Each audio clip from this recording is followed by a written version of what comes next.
এখন আমরা যদি বিশ্বাস করি যে আল্লাহর পক্ষ থেকে কোরআন নাজিল হয়েছে, তাহলে এটা তো মেনে নিতেই হবে যে কোরআনে যা আছে সব সত্য, তাই তো? আল্লাহ পাক কি মিথ্যা বলতে পারেন? নাউযুবিল্লাহ। এখন কোরআন এবং হাদিসের অনেক বিষয় আমরা প্রমাণ করতে সক্ষম হই আমাদের ক্ষুদ্র জ্ঞানে। আবার এমন অনেক বিষয় আছে যেগুলো আমরা আমাদের ক্ষুদ্র জ্ঞানে প্রমাণ করতে পারি না। যেমন ফেরেশতার অস্তিত্ব কি আমরা প্রমাণ করতে পেরেছি? আপনি কি ল্যাবে প্রমাণ করতে পারবেন? জিন জাতির অস্তিত্ব আমরা কি চোখে দেখে প্রমাণ করতে পারবো? কবরে আযাব দেওয়া হয়, আপনি কি এটা দেখে প্রমাণ করতে পারবেন? রূহ বা আত্মা বলে কিছু আছে আমাদের দেহের মধ্যে, এটা কি আপনি প্রমাণ করতে পেরেছেন? অনেক সময় মুমিন ব্যক্তি স্বপ্ন দেখে এবং স্বপ্নগুলো সত্য হয়, হয় কি না? এবং হাদিসে এসেছে শেষ জামানায় মুমিন ব্যক্তির স্বপ্ন কিন্তু সত্য হবে বেশি বেশি। তো এখন এই যে এমন কিছু বিষয় যেগুলো আমরা বাহ্যিক জ্ঞান দিয়ে প্রমাণ করতে পারছি না, কিন্তু আল্লাহ রাব্বুল আলামিন বলেছেন এগুলো সত্য, আমরা চোখ বন্ধ করে বিশ্বাস করি কি না? বিশ্বাস করেন কি না? জান্নাত দেখেছেন? জাহান্নাম দেখেছেন? না দেখে বিশ্বাস করি কি না? ইমানের কয়টা পিলার বলেন তো দেখে ভাই? কয়টা? ছয়টা। কয়টা? আল্লাহ বিশ্বাস, ফেরেশতাগণে বিশ্বাস, নবী রসুলগণে বিশ্বাস, আসমানি কিতাব সমূহে বিশ্বাস, পরকালের জীবনে বিশ্বাস, তাকদীর বা ভাগ্যের ভালো মন্দে বিশ্বাস। এই ছয়টার মধ্যে শুধু কোরআন এবং মুহাম্মদ সাল্লাল্লাহু আলাইহি ওয়াসাল্লামকে বাদ দিয়ে আপনি কোনোটাই দেখেন না। দেখেছেন? আল্লাহকে দেখেছেন? ফেরেশতা মণ্ডলী, আগের আসমানি কিতাবগুলো, মুহাম্মদ সাল্লাল্লাহু আলাইহি ওয়াসাল্লামকে সাহাবীরা দেখেছেন, আপনি কি দেখেছেন? আগের নবী রাসূলদেরকে দেখেছেন? পরকালের জীবন দেখেছেন? তাকদীর বা ভাগ্যের ভালো মন্দ দেখেছেন? এই যে না দেখে যে আমরা বিশ্বাস করছি, এটার নাম হচ্ছে গায়েবে বিশ্বাস। কিসে বিশ্বাস? এটাই আল্লাহ পাক বলছেন আলিফ লাম মিম যালিকাল কিতাব লা রাইবা ফিহ। আলিফ লাম মিম, এটা এমন একটা কিতাব যেই কিতাব নিয়ে কোনো সন্দেহ সংশয় নাই। হুদাল লিল মুত্তাকিন, এই কিতাব মুত্তাকিদেরকে পথ দেখাবে। কারা মুত্তাকি? আল্লাযীনা ইউমিনুনা বিল গায়বি, যারা এই অদৃশ্যে বিশ্বাস করে। বলেন সুবহান। আল্লাহ পাকের আদেশ পালন করার নিমিত্তে, তার ইবাদত করার নিমিত্তে আমরা আল্লাহ পাকের এই আদেশগুলোকে না দেখেই বিশ্বাস করি। এখন কিছু মানুষ বলতে পারে তাহলে এগুলোর বৈজ্ঞানিক ব্যাখ্যা কি? উত্তর হচ্ছে এই যে কোরআন এবং হাদিসের সব কিছুকে বৈজ্ঞানিক ব্যাখ্যার মানদণ্ডে উত্তীর্ণ হয়ে আসতে হবে জরুরি না এটা। কারণ বিজ্ঞানের অনুসিদ্ধান্তগুলো সময়ে সময়ে বদলে যায়। আল্লাহ রাব্বুল আলামিনের বিধান কখনো বদলাবে না ইনশাআল্লাহ। কথা কি বুঝতে পারছেন? আর আল্লাহ রাব্বুল আলামিন আমাদেরকে অসীম জ্ঞান দিয়ে সৃষ্টি করেন নাই, ক্ষুদ্র জ্ঞান দিয়ে সৃষ্টি করেছে। আমরা আমাদের ক্ষুদ্র জ্ঞানে এতটুকু প্রমাণ করতে পারবো না। ভালো করে বোঝেন, আমরা আমাদের ক্ষুদ্র জ্ঞানে এতটুকু প্রমাণ করতে পারবো না যে আগামীকাল আপনার সাথে কি ঘটবে। বলতে পারবেন? কেউ পারবে? তো যে মানুষ তার সাথে আগামীকাল কি ঘটবে সেটাই বলতে পারছে না, সেই মানুষ কি আল্লাহ রাব্বুল আলামিনের এই মহাবিশ্বের অসীম জ্ঞানের অতল তলে ডুব দিতে পারবে? আমি বলছিলাম ইমানের 6 পিলার কি আপনি চোখে দেখেছেন? তারপরে বিশ্বাস করি কিনা ভাই?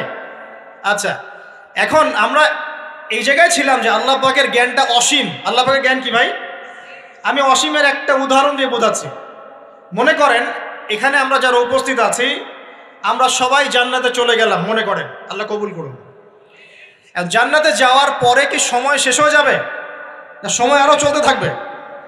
আচ্ছা, জান্নাতে যাওয়ার পরে 1 কোটি, 2 কোটি, 5 কোটি, 10 কোটি, 100 কোটি বছর পর এই জান্নাতীরা কি করবে, কি খাবে, কোথায় ঘুরবে, কোথায় ফিরবে, আল্লাহ রাব্বুল আলামিন এখনই সেটা জানেন। আলহামদুলিল্লাহ, বলেন আল্লাহু আকবার।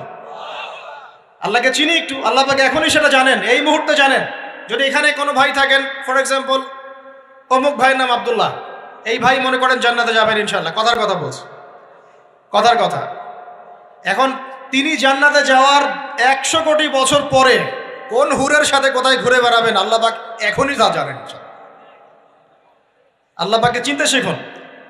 আবার আমাদের মধ্যে আল্লাহ না করুক কেউ যদি জাহান্নামে যায়, সে ব্যক্তি জাহান্নামে যাওয়ার কোটি কোটি বছর পর কি আযাব ভোগ করবে আল্লাহ পাক এখনই এই মুহূর্তে সেটা জানেন। আলহামদুলিল্লাহ।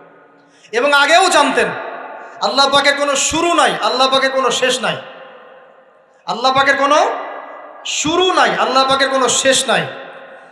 এমন নয় যে আল্লাহ পাক আমাদেরকে সৃষ্টি করে সৃষ্টিকর্তা হয়েছেন, রিজিক দাতা হয়েছেন, পালনকর্তা হয়েছেন, এমন নয়। সৃষ্টি করার আগে থেকেই আল্লাহ পাক সৃষ্টিকর্তা, পালনকর্তা, রিজিক দাতা সবকিছুই ছিলেন। বলেন আল্লাহু আকবার।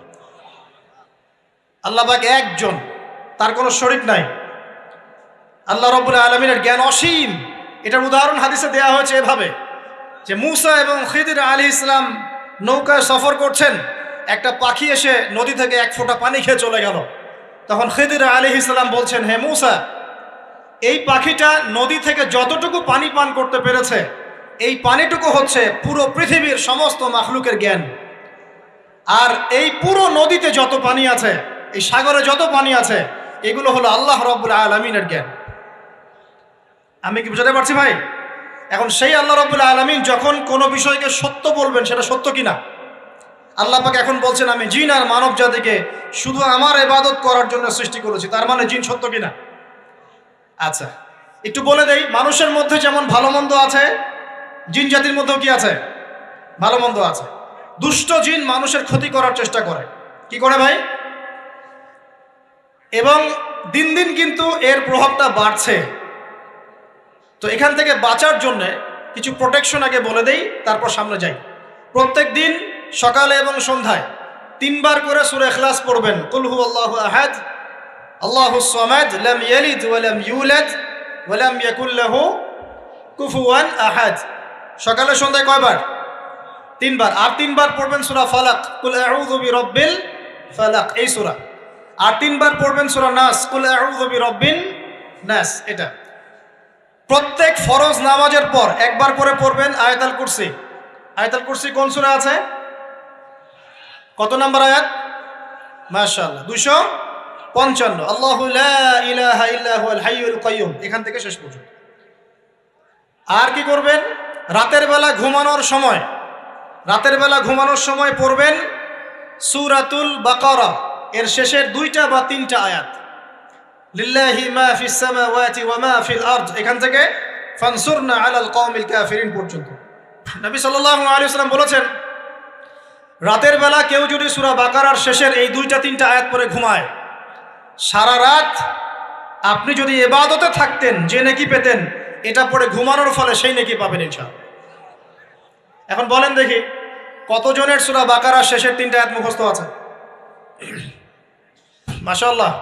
তো এখন বলেন আমাকে, আল কোরআনের আলো ঘরে ঘরে কি জ্বলবে? বলেন। শোনেন, আমার কথা রাগ করেন না। আমরা তো সবাই চাই যে আল্লাহর কোরআন আল্লাহর জমিনে প্রতিষ্ঠা লাভ করুক, চাই কি না? তাহলে সবার আগে নিজের মধ্যে কোরআন কায়েম করতে হবে। কোথায়? আগে নিজের উপর কোরআন কায়েম করুন, নিজের উপর সুন্নাহ কায়েম করুন, নিজের উপর দিন কায়েম করুন। ইনশাল্লাহ দিন ঘরে ঘরে পৌঁছে যাবে ইনশাল্লাহ। প্রত্যেক ঘরের মানুষ এই নিয়াত করতে পারি কি ইনশাআল্লাহ যে আমরা সবাই কোরআন পড়া শিখবো ইনশাআল্লাহ? কোরআনের বাছাই করা কিছু আয়াত অন্তত মুখস্থ করবো ইনশাআল্লাহ। পুরা কোরআন তোমাদেরকে মুখস্থ করতে বলছি না, হয়তো অনেকে পারবে না, যারা পেরেছে তারা সৌভাগ্যবান, আলহামদুলিল্লাহ। কমপক্ষে সূরা বাকারার শেষের 3টা আয়াত পারবো না ভাই? আয়াতুল কুরসি পারবো না? সূরা ফালাক, সূরা নাস, সূরা ইখলাস, সূরা কাফিরুন, সূরা হাশরের শেষের 3টা আয়াত, সূরা কাহাফ এর প্রথম 10 শেষ 10 আয়াত, সূরা কাহাফ প্রথম 10 শেষ 10 আয়াত, সূরা সফফাত এর প্রথম 10 আয়াত, সূরা আর রহমান, সূরা ইয়াসিন, সূরা মুলক। এই যে কমন জিনিসগুলো, এগুলো মুখস্থ করতে পারবো না ভাই ইনশাআল্লাহ? আল্লাহ পাক সবাইকে তৌফিক দান করুন, বলি আমিন।